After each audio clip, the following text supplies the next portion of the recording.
Welcome to the Next-Gen GTM Podcast, where we get together with folks running different playbooks and tech stacks and strategies to try to drive B2B sales and B2B revenue.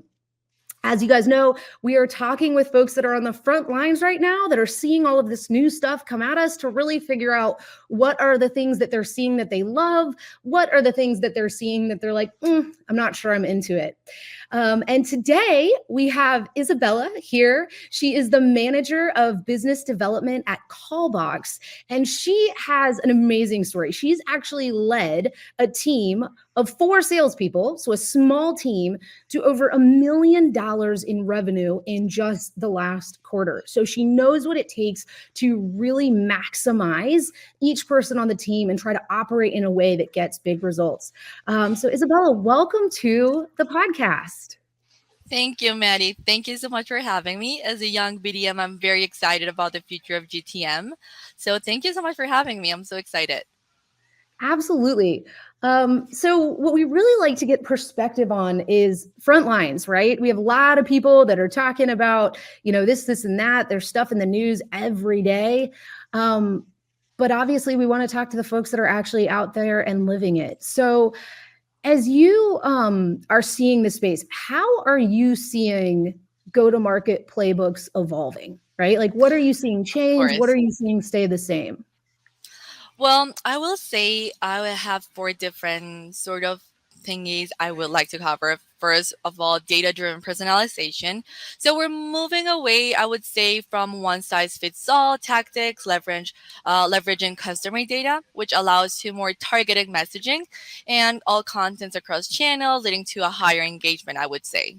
So that's one I would say is very key. And also something that we use a lot in Callbox, which is ABM, account-based marketing, which is basically I would say the days of generic ABM are gone. And those campaigns, we are more focused on the approaches with personalized outreach and content tailored to specific decision makers within the targeted accounts. So I would say those are 2 very important factors. And when you think about personalization, particularly a personalization at scale, what are the challenges that you're seeing folks face, and how are you seeing, new innovations start to shape those challenges? Well, great question. I would say the challenges that we see the most are first, information overload. Buyers have more access to information than ever. So cutting through the noise with targeted messaging and valuable content is a constant challenge because now it's actually starting to be sort of getting stuck on how to receive your information. I would say also sort of shorter attention spans where buyers are bombarded with content. So capturing their attention quickly and delivering the value is crucial. And then sort of shifting power dynamics, which buyers are more focused and self-directed. So they expect a consultative approach that focuses on, let's say, solving their problem, not just pushing the products as a lot of salespeople do. And you're starting to touch on it, right? There's a lot of noise in the space around spray and pray, right? So technology can be used for good and technology can be used for less good.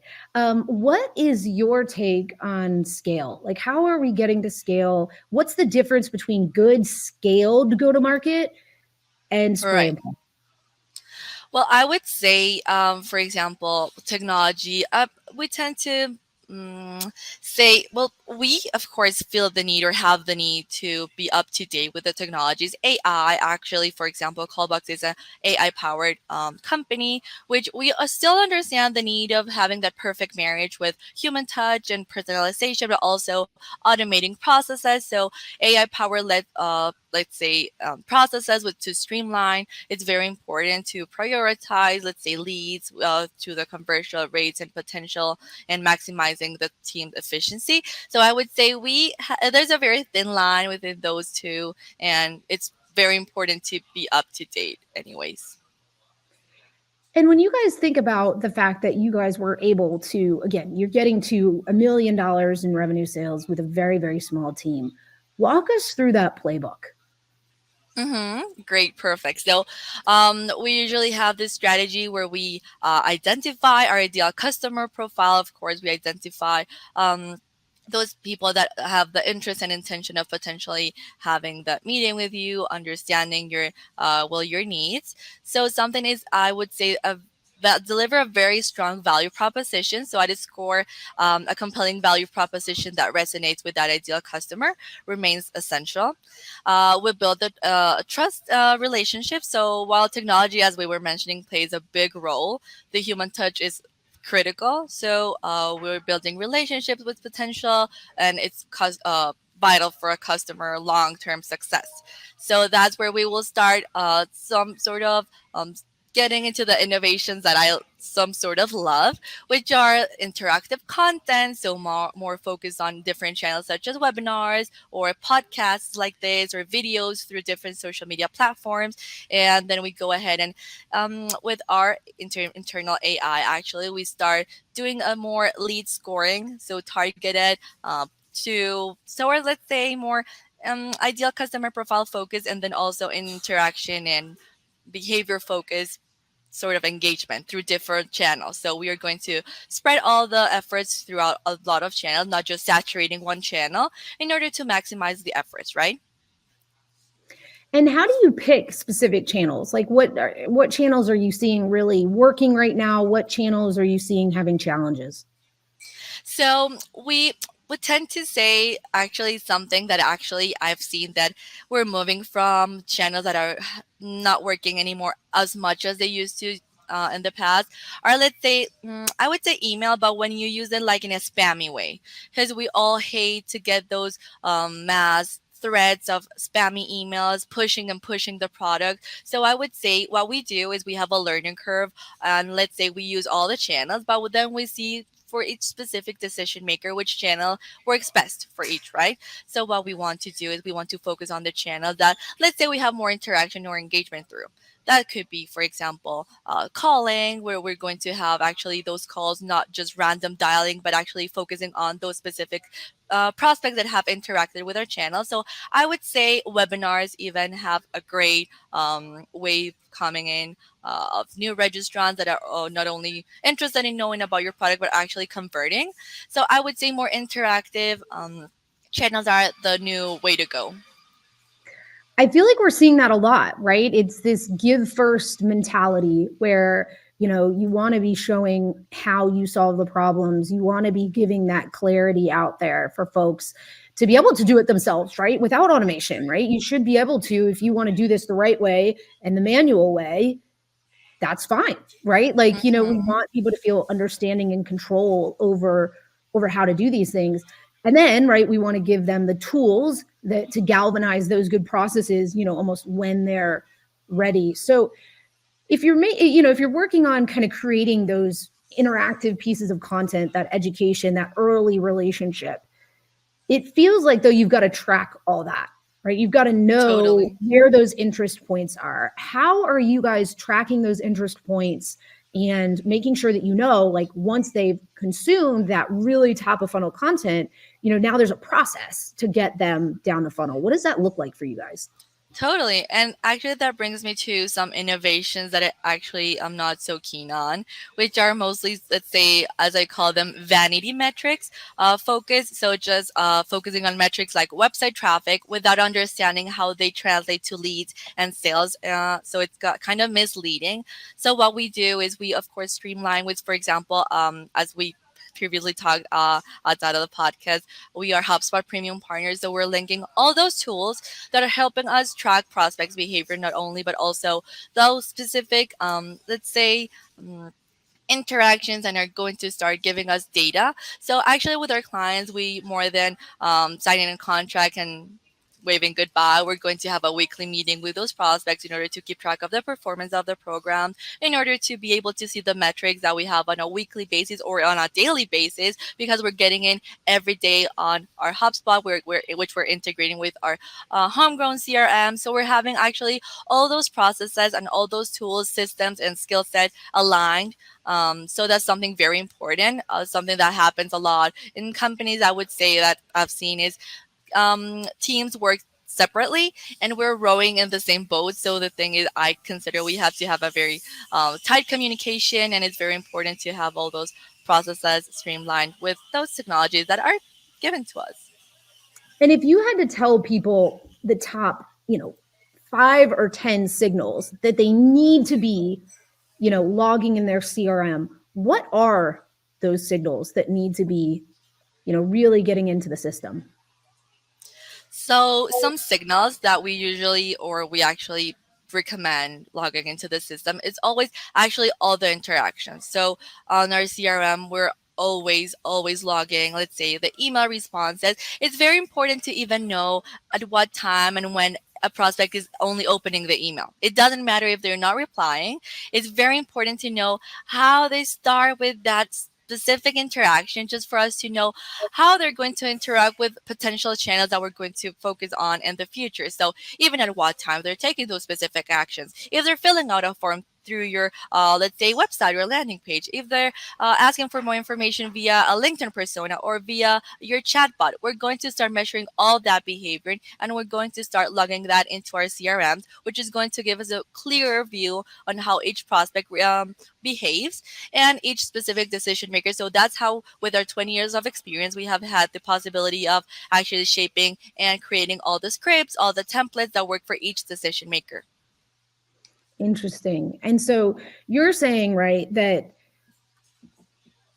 yeah, you have those signals. Like everybody knows, they filled out a form, they Mm-hmm. responded to an outbound, but there are data points around that that you can look at to get a more clear picture of what those customers are doing from a path to purchase standpoint, Right, correct. right? And it feels like, what you can measure, you can then predict, which is important. But it also feels like we could get into like data paralysis, right? Like now I'm like, oh my gosh, Completely. we breathed oxygen, quick, update the CRM, right? So Mhm. how you mentioned one like time of open rate. What are the other, again, like the key ones that you're like, look, if you only had to do four, these are the four that you have to do.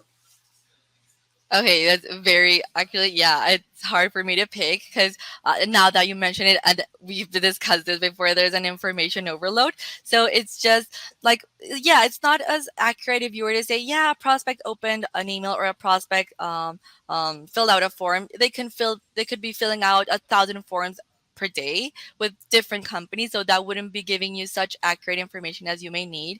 So basically, I would say focus on not only well a computation within both fit level and interaction. So basically more on the when not such automated responses or such automated engagement, but more focus on, let's say, calling.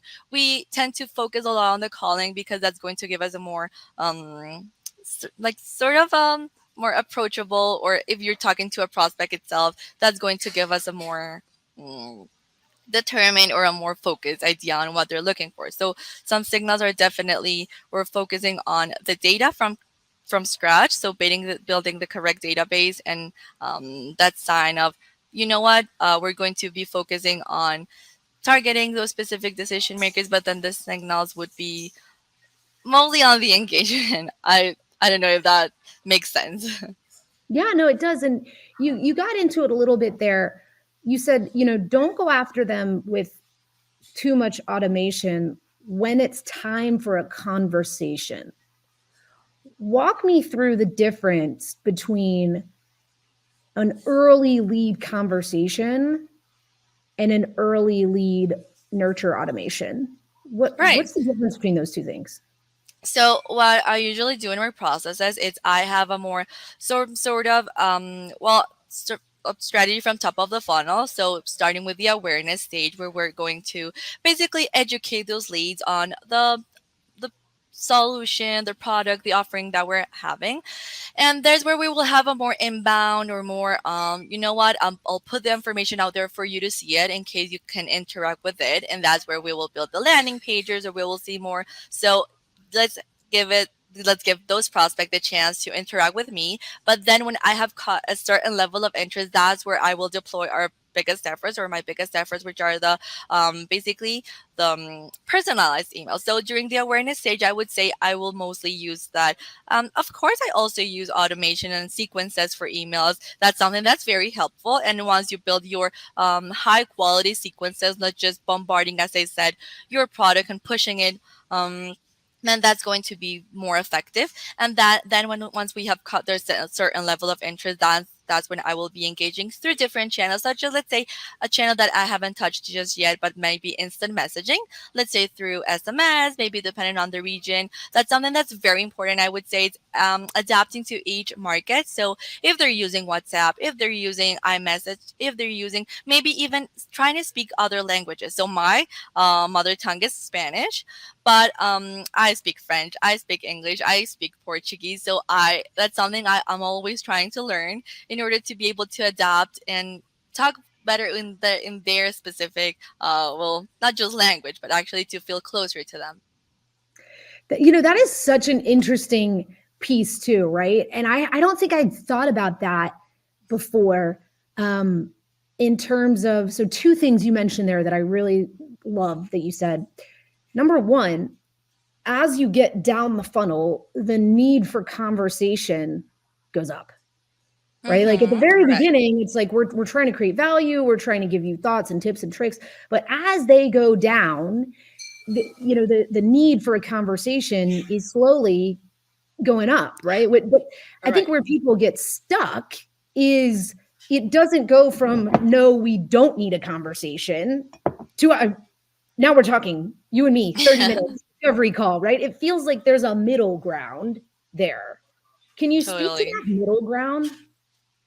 Okay, of course. So the idea, actually, we always try to go to book a meeting, right? That's our ultimate goal in order to be able to actually like give you the value of our offerings. So the idea is, well, actually, it's very funny because it happens in very various ways, because each prospect replies, or not only replies but behaves differently through each channel, and has different stimuli. So the idea is, of course, understanding if, for example, someone is joining a webinar, then every channel is measured in a different way. So if someone is joining a webinar, they care in a whole different level for your specific product. They not only want to be educated, but they have a genuine interest. If they're replying to an automated email, then that's something that's more even like it tells you a lot more, because they probably know, we all know it's an automated email. But then if that's something that having the urgency, you're covering my pain points, if I need your product or service at the moment, that I am going to be replying to that.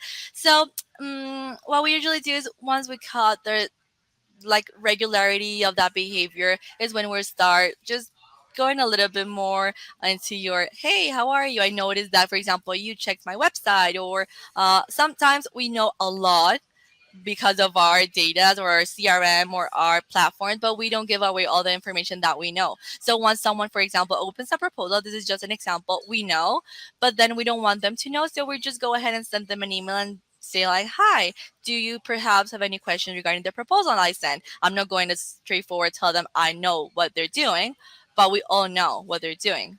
So that's something we also want to take care of, because we're going to build strong relationships, trust relationships. So that's a very fine line as well. Interesting. Okay, so I hear you saying there's a middle ground, right? Between like, hey, let's grab 30 minutes face to face and let's start a conversation, right? You mentioned calling, you mentioned SMS, you mentioned WhatsApp. The other thing you mentioned, which I think is maybe one of the first times we've discussed it on this podcast, is people think about personalization as, I know the company that you work for, maybe I know the customer that you serve, but Mm-hmm. actually personalizing your content to the language that that person speaks. Have Right. you seen folks doing that? Like especially businesses that, maybe have buyers, that are, in different parts of the world. Like, have you seen campaigns that are bilingual yet? Or is that something that you think will come in the future? So I would say that's something that's starting to come along as more innovative. We are actually, as I mentioned, we are a global company. We have operations centers in Asia Pacific, Europe, Africa, Singapore, Australia. Our headquarters are in California. I am located in South America. So the idea is we want to give you the opportunity of having that peace of mind or ease of mind that we are going to know your specific, have the experience and expertise in your specific market. So the idea is that they feel comfortable and confident that we are going to understand them, because actually language barrier is so big. We have had actually from the beginning we've had so many like miscommunications just from people that we haven't been able to communicate like good with, because English is of course English is our universal language, but sometimes it just we need more, and there's countries that are way more closed than others, and they need businesses to speak in their language. So I believe that's something that's very important to do, personalize not only well the not only the messaging, but also hearing them out. So that's something I highly do when I'm already like talking to a client, is actually not speaking and having my pitch, but also letting them tell me what their pain points are and letting them go ahead and tell me a lot about them, because they are the ones that have the information. So I need them to tell me what they need. Very cool. So we like to cut this one up, and we share this with folks on social, and I feel like this would be a fun one to share on social. So the big point here being that, personalization goes beyond what company do you work at and what customer do you serve. Sometimes the way that you can connect with buyers, especially across regions and time zones, is through the language that they're most comfortable with. Like, you took the time to do that. So and you mentioned you speak several languages. So I'm wondering if you could say to those who are listening that, just a short sentence, maybe it's that personalization across languages matters too, or some sentence like that, some statement you want to make about this. And maybe you could say it in the 3 different languages. And maybe when people see this online, they can comment if that language resonated with them. So why don't we let you pick one sentence, and why don't you say it in all of the languages that you speak? I've already covered off the English one somewhat poorly, so we'll let you take the others. Of course. So, la personalización a nivel global en cada mercado importa. So that's Spanish for you. Okay. So I'm going to say it in French. La personnalisation pour chaque channel et pour chaque marque fait la différence. So that's French. And then my Portuguese is my least strong language. You already have 2 more than me, so you go for it. Let's hear it.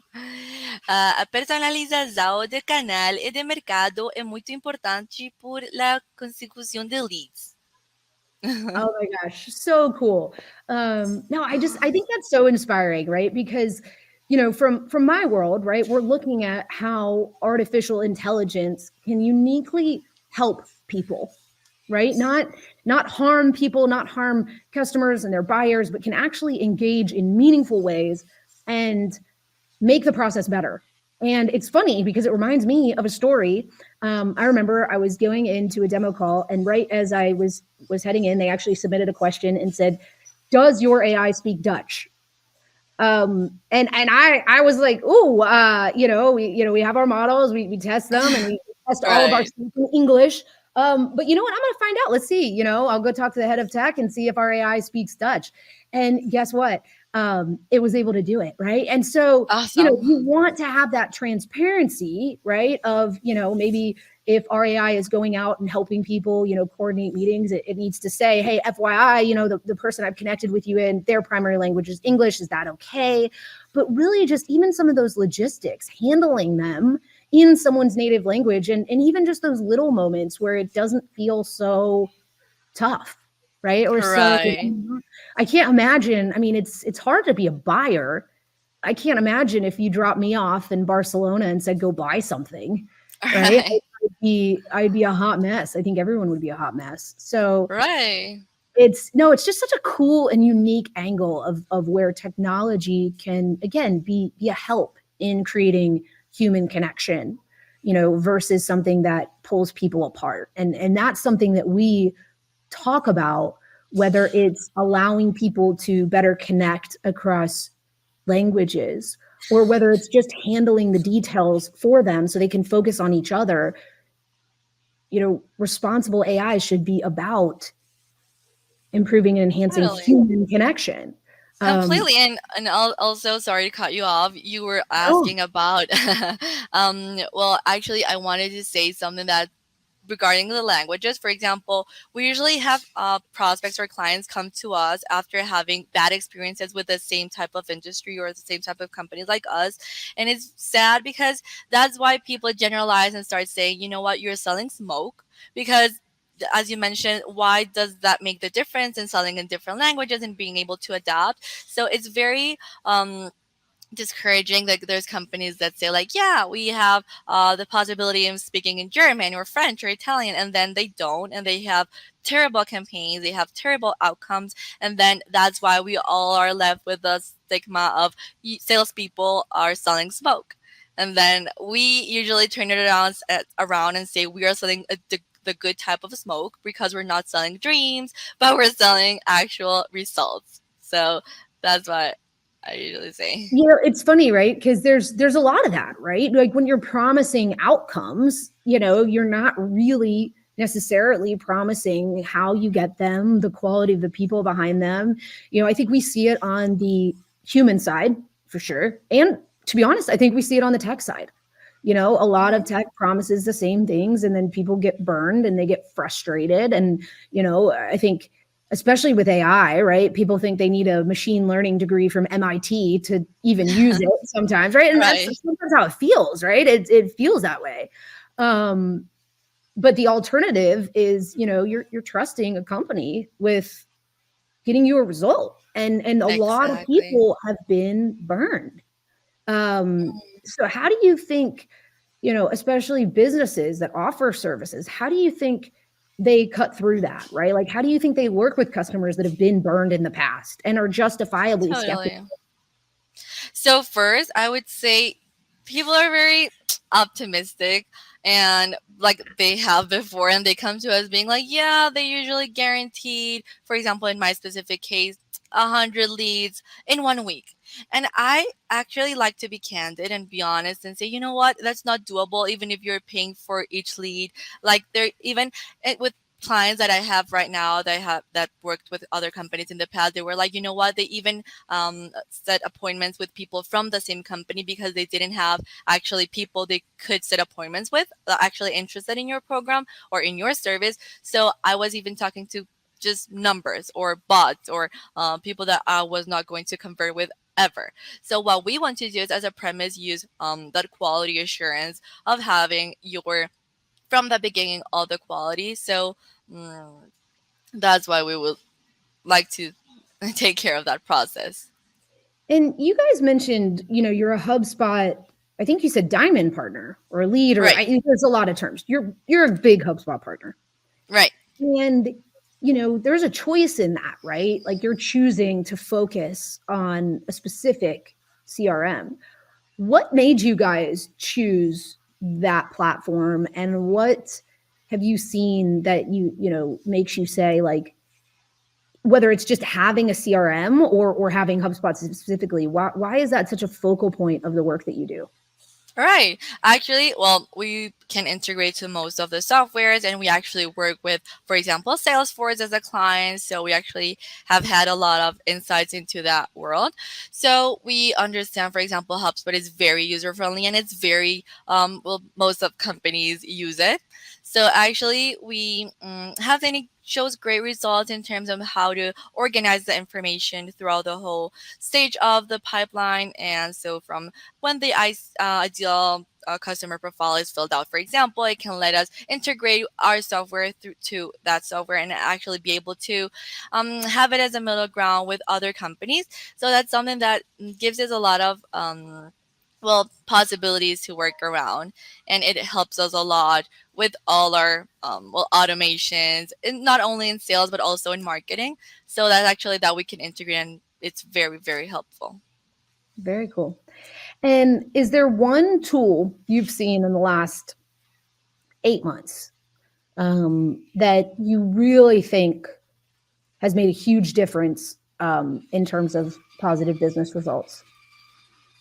Mm, so I would say, well, actually, we work with a lot of different tools. Well, from data profiling and enrichment, content creation, automation and nurturing, and CRM integration. I would say some of them.